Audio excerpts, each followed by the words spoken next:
तो जैसा कि मैंने बताया था कि मैं एक थिएटर आर्टिस्ट हूँ, तो मैं ऐसे ही अपने रूम में बैठा था और मैं अपने रूम को ऑब्जर्व कर रहा था और उसी ऑब्जर्वेशन में मैं एक छोटी सी कहानी बनाया हूँ।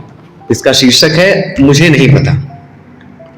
तो शुरू ऐसे है कि पंखे के कारण मेरे कमरे में लगे पर्दे ऐसे हिलने लगते हैं मानो उसमें एक जान सी आ गई हो। जब मैंने और गौर से देखा तो पता लगा कि उस चाल के अपने लय हैं, एक नदी की धारा सी बहती हुई सी लगती है। ऐसा लगता है जैसे वो कोई रास्ता ढूंढ रहा है, आजाद होना चाहता है। लेकिन क्यों? इसका जवाब मैं नहीं सोच पाता। कभी कभी वो पर्दे अपने अलग अलग बड़े बड़े अवतार दिखाकर मुझे डराने की कोशिश भी करता है, लेकिन मैं भी स्तब्ध सा सुन्न सा नाटक करते हुए उसे देखता रहता हूं, क्योंकि मैं तो उसे निर्जीव समझता हूं, लेकिन शायद वो खुद को सजीव समझता है। कभी कभी ये निर्जीव और सजीव की सोच मुझे थोड़ी सी डरा देती है, हाँ थोड़ी सी। और ये डरने वाला समय भी ज्यादातर रात में होता है, जब बाहर की रोशनी को वो पर्दा अपने में लिपटाए हुए मेरे कमरे के दीवारों पर अजीबोगरीब अभिनय करता है, वो भी बिना कोई आवाज किए। वो सन्नाटे और वो रोशनियों के प्रतिबिंब मुझे सोच में डाल देते हैं। फिर राहत इस बात से होती है कि उस पर्दे पर मेरा नियंत्रण तो अवश्य है।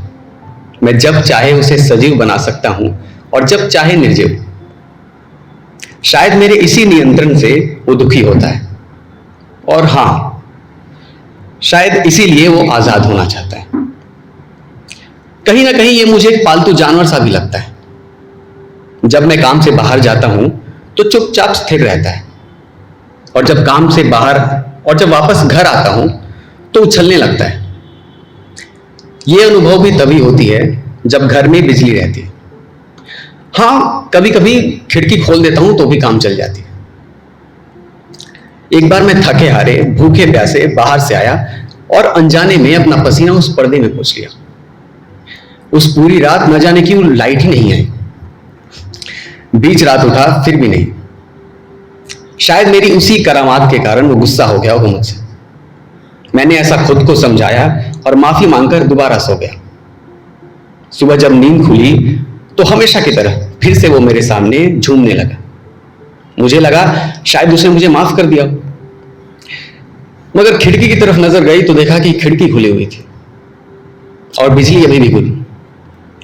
अब उसने माफ मुझे किया या नहीं जानता, लेकिन हाँ, इतना जरूर पता लग गया कि अब शायद हमारी दोस्ती हो चुकी है। शायद, पता नहीं।